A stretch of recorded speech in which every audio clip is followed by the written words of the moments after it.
जिस तरह अब्बास अरागची का भी एक बयान था कि हमारा मकसद अब ये नहीं है कि हमने ईरान का देखना है कितना नुकसान होना है, बल्कि हमें एक अपॉर्चुनिटी मिली है कि हम हम्म। अमेरिका को भी ठीक कर लें।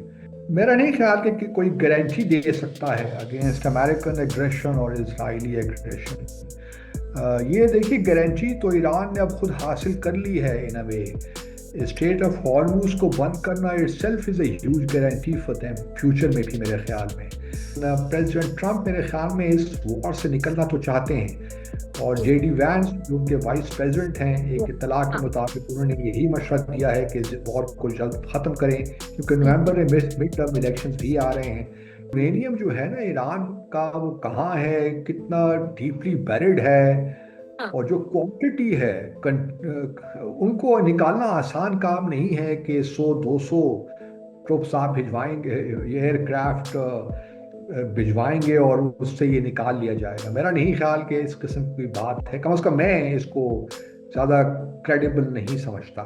अस्सलाम वालेकुम नाज़रीन, आप सियासत डॉट पीके देख रहे हैं। फरियाल अब्बासी आपके साथ मौजूद हूँ। साबिक सफीर अब्दुल बासित साहब हमारे साथ मौजूद है। सर, थैंक यू आपके टाइम के लिए। ऑब्वियसली आपकी फील्ड है, बहुत से सवालात हैं, मिडिल ईस्ट की ऑन गोइंग सिचुएशन सर्व कर चुके हैं आप मुख्तलिफ ममालिक के अंदर।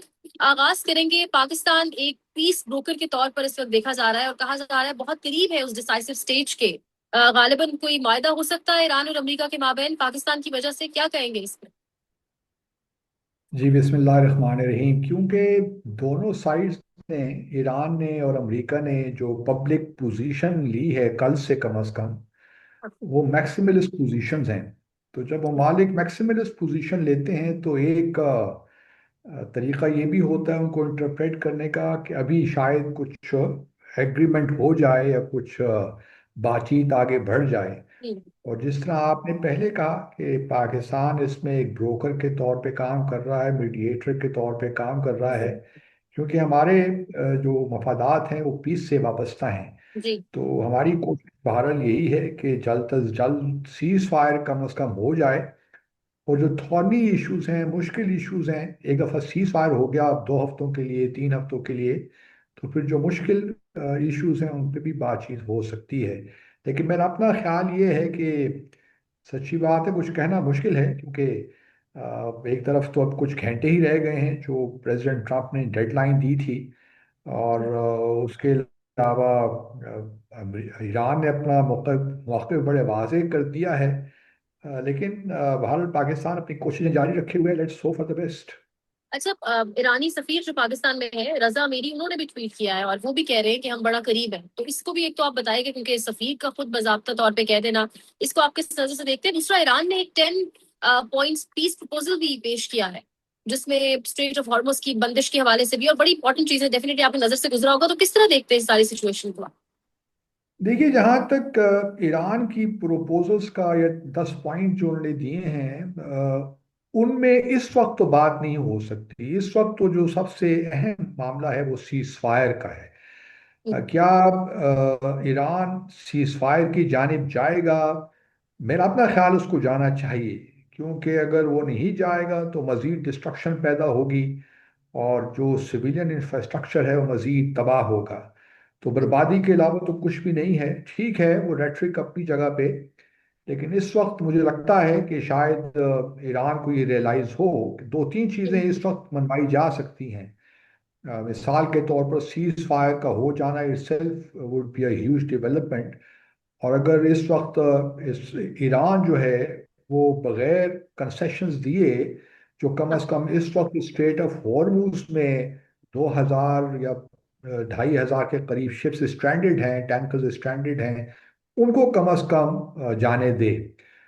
तो ये एक तरीक़ाकार हो सकता है इमीडिएट सीज फायर करने का।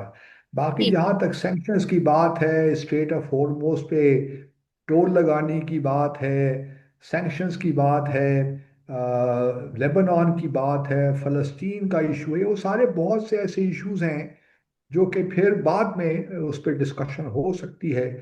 लेकिन फिलहाल की वक्त जो है, मेरा ख्याल में ईरान और अमेरिका को भी यही चाहिए कि फिलहाल सीज फायर की जानी चाहिए, और पाकिस्तान की भी इस वक्त कोशिश यही है कि सीज फायर पहले हो जाए, फिर मुश्किल सवालात को हम डील करेंगे। लेकिन एम्बेसडर साहब सीज फायर के लिए क्योंकि जो सिचुएशन है, पहले भी 12 जून वाली जंग जो हुई तब भी मुज़ाकरात चल रहे थे, अभी भी जो सब हुआ फाइनल स्टेजेस पे था ओमान के साथ। सीज फायर के लिए अगर आप ईरानियन पर्सपेक्टिव देखें तो the need international guarantor. Pakistan क्या उस इंटरनेशनल गारंटर की पोजीशन में मौजूद है? क्योंकि वो तो जो हमें समझ आती है उनके तज्जियाकारों को सुन के, वो रशिया और चाइना की गारंटी चाहते हैं। वो जंप इन कर सकते हैं इस सिचुएशन में? मेरा नहीं ख्याल कि कोई गारंटी दे सकता है अगेंस्ट अमेरिकन एग्रेशन और इजरायली एग्रेशन। ये देखिए, गारंटी तो ईरान ने अब खुद हासिल कर ली है इन अ वे। स्टेट ऑफ हॉर्मूज को बंद करना itself is a huge guarantee for them future में भी, मेरे ख्याल में। अगर क्योंकि देखिए, गारंटी देने का एक तरीक़ाकार होता है, और वो जब तक यूनाइटेड नेशन उसमें इन्वॉल्व ना हो, यूनाइटेड नेशन सिक्योरिटी इन्वॉल्व ना हो, उस वक्त तक कोई मुल्क, और अगर उस मुल्क का कोई डिफेंस पैक्ट ही नहीं है नेटो टाइप का, तो कोई मुल्क गारंटी नहीं दे सकता, और वो उसकी गारंटी की वैलिडिटी भी नहीं होती। इस वजह से मैं इस चीज़ को इस तरह नहीं देख रहा कि ईरान को वाकई को गारंटीज चाहिए। लेकिन ये ज़रूर है कि ईरान जब एक दफ़ा सीज फायर हो जाएगा तो ईरान इस पे इंसिस्ट करेगा कि ये मामला हाँ। यूनाइटेड नेशंस में ले जाया जाए, वहाँ पे करारदाद पास हो, और उसमें तमाम ये ममालिक इस बात की गारंटी दें कि दोबारा जो है इस किस्म का हमला नहीं होगा। लेकिन कोई इंडिविजुअल स्टेट या पाकिस्तान, मेरा ख्याल में ऐसी कोई गारंटी नहीं दे सकता। और सर एक और चीज यहीं पे, क्योंकि यही सवाल चल रहा है, बूट्स ऑन ग्राउंड का भी इशारा ट्रम्प दे चुका है, अमेरिकन इंतजामिया दे चुकी है, पेंटागन से ये इशारा आ चुका है, और इसके एविडेंसेस भी आप देखें अगर पिछले दिनों की सिचुएशन तो मिलते हैं। तो इस सारी से को लगता है कि मुज़ाकरात या कोई जो भी प्रोसेस है जिसको खासतौर पर इस्लामाबाद अकॉर्ड का नाम दिया गया है, वो नतीजा खेज हो सकता है। देखिए, जहाँ तक बूट्स ऑन ग्राउंड की बात है, मेन लैंड ईरान में तो मैं नहीं देख रहा बूट्स ऑन ग्राउंड, उसका कोई फायदा अमेरिका को नहीं होगा। अलबत्ता ये जो आइलैंड्स हैं, अबू मूसा हो गया, ग्रेटर तुम हो गया, लेसर तुम हो गया, या फिर खर का मामला हो गया, यहाँ पे अलबत्ता अमेरिका ऐसी कोशिश कर सकता है। और ख़ास तौर पे खर्ग अगर आइलैंड पे कब्जा कर लेता है तो उससे ईरान की मुश्किलात में इजाफा हो जाएगा। लेकिन वो भी टेम्पररी होगा, क्योंकि अमेरिका किस हद तक सस्टेन कर सकता है उस ऑक्यूपेशन को, ये एक बहुत बड़ा सवाल है। क्योंकि देखिए, ईरान कोई छोटा मोटा मुल्क नहीं है, 90 मिलियन से ज़्यादा वहाँ पे लोग बसते हैं, और ह्यूज लैंड मैस। तो इस वजह से मैं नहीं देख रहा ग्राउंड्स जो है, ट्रुप्स ऑन ग्राउंड, क्योंकि इससे प्रेसिडेंट ट्रम्प के लिए भी परेशानियां बढ़ेंगी, और खलीजी ममालिक के लिए मसाइल बढ़ेंगे। तो मैं कम अज़ कम इसको नहीं देख रहा इस इसके कि मेन लैंड में अमेरिका अपने ट्रूप्स भिजवाएगा। और सर कल जो रात ट्रम्प ने गुफ्तगू की, जो ओवल ऑफिस में होना थी और फिर गालिबन व्हाइट हाउस में हुई है, उस ब्रीफिंग के अंदर ट्रम्प ने कहा कि हम सब खत्म कर सकते हैं ईरान में, और गालिबन वो रात आज की रात का इशारा करते हुए उसने कहा हो सकती है। तो इसको आप सिर्फ मैक्सिमलिस्ट अप्रोच के तौर पे देख रहे हैं, थ्रेटन करने के अप्रोच के तौर पे, या रियलिस्टिकली कुछ हो सकता है ऐसा, खुदा न खास्ता? देखिए, एक तो ऑब्वियसली अमेरिका की फ्रस्ट्रेशन है, उनकी जो भी कैलकुलेशंस थी वो सारी गलत साबित हुई, क्योंकि उनका ख्याल यही था कि इमाम खमीनाई की शहादत के बाद ये सारा सिस्टम जो है कोलैप्स हो जाएगा, और अवाम के लोग उठ खड़े होंगे इस रिजीम के खिलाफ। लेकिन ऐसा हुआ नहीं, बल्कि बाहर के एग्रेशन ने, अमेरिका और इसराइल के एग्रेशन ने फिल वक्त ईरानियों को मुत्तहिद कर दिया है। तो अब जो ये पोजीशन उन्होंने ली है, ये भी एक बहुत मैक्सिमलिस्ट पोजीशन है, मैं कह सकता हूँ। एक। और अलबत्ता ये है कि इसमें कोई शक नहीं होना चाहिए कि इसराइल तो चाहता है कि इस हाँ। नहज तक बात पहुंचे कि यहाँ पे ईरान का सिविलियन इंफ्रास्ट्रक्चर सारा तबाह हो जाए, और ईरान उस लेवल पे आ जाए जहाँ पे उसको अगले कई सालों पे अपना जो है सारी जो उसकी टेंशन है वो मरकूज हो अपने आप को रीबिल्डिंग और रिकंस्ट्रक्शन करने में। इसराइल की ये भी ख्वाहिश है कि जो उसकी प्रॉक्सीज हैं सो कॉल्ड पूरे वेस्ट एशिया में, वो भी ख़त्म हो। उसका न्यूक्लियर प्रोग्राम भी अलबत्ता ख़त्म तो हो ही गया है, मज़ीद उसको डैमेज किया जाए। जो एनरिच यूरेनियम है ईरान के पास 400 किलोग्राम के तकरीबन लगभग, वो भी कहीं से आईएईए के कंट्रोल में आ जाए। तो इसराइल की तो ख्वाहिश हो सकती है, लेकिन प्रेसिडेंट ट्रम्प मेरे ख्याल में इस वॉर से निकलना तो चाहते हैं। और हम्म, जेडी वैंस जो उनके वाइस प्रेसिडेंट हैं, एक इत्तला के हाँ, मुताबिक उन्होंने यही मशवरा दिया है कि इस वॉर को जल्द खत्म करें, क्योंकि हम्म, नवंबर में मिड टर्म इलेक्शंस भी आ रहे हैं। तो सदर ट्रंप तो चाहेंगे कि ये वॉर अब खत्म हो, लेकिन फेस सेवर भारत दोनों साइड्स को चाहिए। क्या ईरान इस वक्त स्ट्रेट ऑफ हॉर्मूज में जो शिप्स स्टैंडर्ड हैं वो प्रोवाइड करके या उनको जाने इजाज़त देगा, ताकि प्रेसिडेंट ट्रंप को फेस सेवर मिल जाए? और उनके लिए बेहतर है, क्योंकि देखिए रिजीम तो बच गई फिलहाल, हम्म। और ये उनके लिए बहुत बड़ी विक्ट्री है, और उसी को वो प्ले भी कर सकते हैं डोमेस्टिकली। तो एक सूरत हाल तो कोई बन सकती है मेरे ख्याल में बीच की। सर आपने खुद भी इशारा किया जेडी वेंस की जानिब, और एक्सीयूज ये रिपोर्ट भी कर रहा है कि जेडी वेंस, स्टीव विटकॉफ, ये सब लोग पुश कर रहे हैं ट्रम्प को कि डील ले ली जाए, ये बड़ा अच्छा प्रपोजल है एंड एवरीथिंग। लेकिन क्योंकि आप भी जानते हैं, आप ऑब्वियसली ज्यादा जानते हैं कि इजरायली लॉबी एक ट्रम्प के इर्द गिर्द जो है, अब will they let him do this, accept करने देंगे प्रपोजल, मामला बेहतरी की तरफ जाएंगे? देखिए, डेफिनेटली इसराइली लॉबी तो बहुत ही मजबूत है अमेरिका में, इसमें कोई शक नहीं है। लेकिन इस वक्त और भी सियासी जो कंसिडरेशंस हैं वो भी प्रेसिडेंट ट्रंप के सामने होंगी, और ख़ास तौर पर रिपब्लिकन की जानिब से प्रेशर होगा। फिर जो उनकी पॉपुलैरिटी का जो ग्राफ है वो बहुत नीचे आया हुआ है। लोगों को इकोनॉमिक डिफ़िकल्टीज भी हैं। अब मिसाल के तौर पर $4 से जायद पर गैलन हो गया अमेरिका में पिछले हम्म, 2 माह में, जब से ये वॉर शुरू हुई है फॉर दैट मैटर। तो इस वजह से प्रेसिडेंट ट्रंप को परेशानी तो लाक होगी, और चूंकि जेडी वैंस मुस्तकबिल के नॉमिनी भी हो सकते हैं रिपब्लिकन पार्टी के, तो इस वजह से वो भी लॉन्ग टर्म में सोच रहे हैं। इजरायली लॉबी अपनी जगह पे, लेकिन मेरा अपना ख्याल है at the end of the day president Trump को जो ग्राउंड पॉलिटिकल रियलिटीज हैं अमेरिका की, उनको भी हम्म। सामने रखना पड़ेगा। अच्छा सर, ये जो रेस्क्यू ऑपरेशन पायलट के लिए किया गया है, इस पे मुख्तलिफ अब ये खबरें भी आ रही हैं, मुख्तलिफ जरीदे रिपोर्ट कर रहे हैं कि गालिबन ये जो यूरेनियम है उसको उस चोरी करने के हवाले से या उसको हथियाने के हवाले से, जो 400-450 किलो यूरेनियम मौजूद है ईरान के पास, उसके हवाले से ये पूरे का पूरा एक ऑपरेशन था। अच्छा, I do not give any credence to these reports, क्योंकि देखिए यूरेनियम जो है ना ईरान का, वो कहाँ है, कितना डीपली बैरिड है, हाँ। और जो क्वांटिटी है, उनको निकालना आसान काम नहीं है कि 100-200 ट्रुप्स आप भिजवाएंगे, ये एयरक्राफ्ट भिजवाएंगे और उससे ये निकाल लिया जाएगा। मेरा नहीं ख्याल कि इस किस्म की बात है, कम से कम मैं इसको ज़्यादा क्रेडिबल नहीं समझता। हम्म, क्योंकि यूरेनियम को निकालना, एनरिच यूरेनियम को निकालना आसान काम नहीं है, और किसी को पता नहीं है कि वो हैं कहाँ पे। हाँ। और अगर इस्फहान में भी हैं या नतान्स में भी हैं, तो वो इतने डीपली बर्ड हैं कि वो मुमकिन नहीं है किसी भी कंट्री के लिए, चाहे वो अमेरिका ही क्यों ना हो, कि वो इनको इस तरह निकाल इस किस्म के ऑपरेशन से निकाल सके।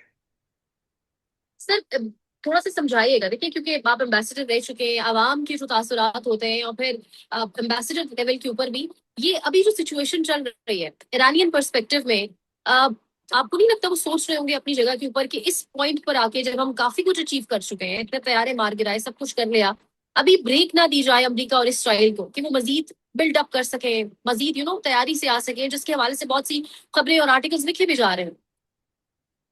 देखिए, ईरान का ऑब्वियसली दो चीज़ें हैं ईरान के इस वक्त मेरे ख्याल में। एक तो देखिए, उनका मकसद ये भी है कि जहां उन्होंने जिस तरह अब्बास अरागची का भी एक बयान था कि हमारा मकसद अब ये नहीं है कि हमने ईरान का देखना है कितना नुकसान होना है, बल्कि हमें एक अपॉर्चुनिटी मिली है कि हम हम्म, अमेरिका को भी ठीक कर लें। जी जी। तो एक तो नुक्ता नज़र ये है कि अब उनको, उनका ख्याल है या उनके पर्सपेक्टिव में उनका अपर हैंड है इस वक्त, दुनिया उनके मौक़िफ़ की तायीद भी कर रही है। जो वॉर ऑफ परसेप्शन है वो तो आप भी जानती हैं, मैं भी जानता हूँ कि ईरान वो जीत चुका है। भले हम्म, दुनिया जो भी कहती रहेगी, लेकिन वॉर ऑफ जो परसेप्शन है वो ईरान के हम्म, साथ है। हम्म, और ये जो जंग भी शुरू हुई है ये भी अनप्रोवोक्ड है एक लिहाज से, क्योंकि ईरान तो बल्कि तैयार था अपना जो एनरिच यूरेनियम का जो सारा प्रोसेस है उसको 10 साल के लिए मुलतवी भी करना चाह रहा था। फिर IAEA के तहत जो एनरिच यूरेनियम है उसको भी उसकी तहवील में देने के लिए तैयार था या इंस्पेक्शन के लिए तैयार था। और फिर उस वक्त स्ट्रेट ऑफ हॉर्मुज भी बंद नहीं थी। तो अब तो ईरान के लिए जो ईरान का पर्सपेक्टिव है, एक तो ये है कि ईरान को ये मौका मिला है कि कम से कम वो इस बात को इंश्योर करे कि आइंदा, जिस तरह हमने पहले भी डिस्कस किया, कि जो अमेरिका है या इसराइल है वो दोबारा ऐसी कोई कार्रवाई नहीं करेंगे जिससे उनकी रिजीम अंदर से कमजोर होगी, क्योंकि ये एक बड़ा ऐसा इशू है जिसमें ईरान को भी खदशात हैं कि मुस्तकबिल में फिर ऐसी कोई ऐसा काम हो सकता है कि रिजीम को तब्दील किया जाए, उसको कमजोर किया जाए। लेकिन चूंकि बिल्कुल। इस वक्त ईरान एक अपर हैंड पे है, और जब कोई कंट्री अपर हैंड पे होता है तो उस वक्त जरूरी है कि कुछ फ्लेक्सिबिलिटी दिखा के अपने लिए और बेहतर सिचुएशन क्रिएट किया जाए। और पाकिस्तान ने यही किया है इनफैक्ट, कि वो ईरान को भी यही कन्विंस करने की कोशिश कर रहा है कि इस वक्त आपका अपर हैंड है, तो उस अपर हैंड को इस्तेमाल कीजिए, रादर देन को इसको स्ट्रेच कीजिए और एस्केलेशन की जानिब जाइए। आपकी रिजीम के लिए और ईरान के लिए भी बहैसियत मजमूई ये बेहतर है कि आप इस वक्त कोई ऐसी डील करो, कोई अमेरिका कोई होगी, तो लेट्स होप कि Pakistan is able to convince them, persuade them. Sir आखिरी एक एक दो सवाल है। एक तो ये बताइएगा कि वर्स्ट सिचुएशन को अब एनालाइज कर लेते हैं, खुदा ना खास्ता गॉड फॉरबिड, अगर नहीं ये तमाम तर चीजें किसी हतमी अंजाम तक पहुंचती, तो जिस तरीके से कहा गया था पावर प्लांट्स ब्रिजेस को हम तबाह कर देंगे, खुदा ना खास्ता अगर ये हो जाता है तो आपको लगता है कि लाइन ऑफ कम्युनिकेशन ईरान के अंदर डिस्टर्ब हो जाएगी और ईरान इसके लिए प्रिपेयर्ड नहीं होगा और वाकईतन ईरान के लिए फिर ये बड़ा एक खौफनाक ख्वाब होगा, या इसके लिए उन्होंने तो प्रिपरेशन करके रखी होगी? यकीनन लाइंस ऑफ कम्युनिकेशन तो शायद अभी उस तरह ना हो, क्योंकि अभी तक क्लियर नहीं है कि सेंट्रल अथॉरिटी किसके पास है, who is calling the shots. ठीक है, वो मुश्तबा खमीनाई कहते हैं कि उन्होंने कंट्रोल संभाल लिया, but we do not know, we can't verify it. तो डेफिनेटली जब ब्रिजेस होंगे और मुख्तलिफ चीज़ों पे हमला होगा, तो एक सिचुएशन तो बनेगी ईरान के लिए। लेकिन ये सिचुएशन देखिए, खुदा न खास्ता अगर ये एस्केलेट होता है तो ईरान के पास भी कैपेबिलिटी है कि वो खलीजी ममालिक पे काउंटर अटैक करे और वहाँ भी प्रॉब्लम्स क्रिएट करे। तो मेरे ख्याल में मुसलमान दुनिया के लिए ही ये इश्यूज बन रहे हैं सारे, एक तरफ खलीजी ममालिक, दूसरी तरफ जी। ईरान। तो ये दुख कर तो बहसीत पाकिस्तानी है, हमारे लिए दुख की बात तो है ही है। लेकिन हमारा अभी भी यही कंसर्न होना चाहिए कि ईरान में कम से कम जो रिजीम है, मेरे ख्याल में उसको कोलैप्स ना हो, क्योंकि बहुत सी ऐसी इंसर्जेंसीज माजी में भी चलती रही हैं, चाहे वो सिस्तान बलूचिस्तान में हो या कुर्द हो। जी। वो इस मौके से फायदा उठाकर सिचुएशन को मजीद मतलब एक लिहाज से और डिस्टेबलाइज तो कर सकते हैं। तो ईरान के भी अपने इंटरेस्ट में यही है कि इस सिचुएशन से बचे, क्योंकि जिस तरह आपने बिल्कुल कहा कि लाइंस ऑफ कम्युनिकेशन नहीं है और बहुत सी चीज़ें हैं। और फिर देखिए, कुछ मालूम नहीं कि अगर पीस हो भी जाता है तो हु नोज, अभी ईरान को भी रीबिल्ड करने के लिए बहुत से साल चाहिए होंगे। और अगर ईरान की हुकूमत को डिलीवर नहीं करेगी तो मुमकिन है कि अंदर से भी प्रेशर शुरू हो जाए, डिमॉन्स्ट्रेशन शुरू हो जाए। तो ये सारी वो चीज़ें जो कि ईरान की जो भी रिजीम है, जो भी इस वक्त लोग हैं पावर में, उनको देखनी चाहिए कि किस हद तक वो जा सकते हैं। सर आखिरी सवाल, आपने खुद इशारा किया सिस्तान बलूचिस्तान की जानिब भी, और जो सिचुएशन है आपको पता है भारत भी पिछले दिनों तो काफी ड्रिल्स भी चल रही थी वहां पर और तैयारी किए हुए हैं। आपको लगता है खुदा न खास्ता आने वाले दिनों में, क्योंकि कुछ थेरीज चल रही हैं, गालिबन किसी गो हेड का इंतजार इंडिया कर रहा है इसराइल की जानिब से पाकिस्तान के खिलाफ? देखिए, पाकिस्तान अब वो मुल्क नहीं है, हम लोग यहाँ पे न जाने क्यों इस खौफ में रहते हैं। पाकिस्तान अल्हम्दुलिल्लाह बड़ा स्ट्रांग मुल्क है, और मेरा नहीं ख्याल कि कोई भी इस किस्म की, ठीक है साजिशें होती रहती हैं, और बिल्कुल। भारत और इसराइल और भी ममालिक पाकिस्तान की जो फॉल्ट लाइंस हैं उनको बिल्कुल। एक्सप्लॉइट करने की कोशिश करते रहते हैं। लेकिन मेरा अपना ख्याल ये है कि पाकिस्तान अब उस फेज से निकल आया है जहां हमें ये खदशात हों कि हमारी जो न्यूक्लियर, बाज़ औक़ात उस तरफ इशारा भी करते हैं कि हमारे न्यूक्लियर वेपन कैपेबिलिटी को भी निशाना बनाया जा सकता है, ये हो सकता है। मैं इन चीज़ों को सब्सक्राइब नहीं करता। पाकिस्तान अल्हम्दुलिल्लाह हमने अपना डिटरेंस इस्टेब्लिश कर लिया है, हमारे पास बहुत से ऑप्शंस हैं। और अगर, लेकिन ये बात दुरुस्त है कि जो इसराइल है, इंडिया ख़ास तौर पे, ये पाकिस्तान की फॉल्ट लाइंस को डिस्टेबलाइज करते रहेंगे, उनकी हत्तल इम्कान यही कोशिश होगी कि पाकिस्तान को अंदर से वीक करे। हमारे लिए ज़रूरी है कि जो हमारे इंटरनल इश्यूज हैं, हम उन पे फोकस करें, खास तौर पे पॉलिटिकल इकोनॉमिक स्टेबिलिटी जो मुल्क को चाहिए उसमें हम थोड़ा फोकस करें, ताकि जो हमारे अंदर का हैजान है वो किसी तौर खत्म हो। लेकिन जहां तक हमारी अपनी बाहर के जो एक्सटर्नल एग्रेशन है, विजिबल एग्रेशन, मैं उसको नहीं देख रहा हमारे पास। अगर भारत दोबारा इस किस्म की कोशिश करता है, जिस तरह लास्ट टाइम उसने मई में किया था फॉल्स फ्लैग ऑपरेशन करके, तो जी जी। पाकिस्तान के पास कैपेसिटी है कि वो इसका भरपूर जवाब दे सके।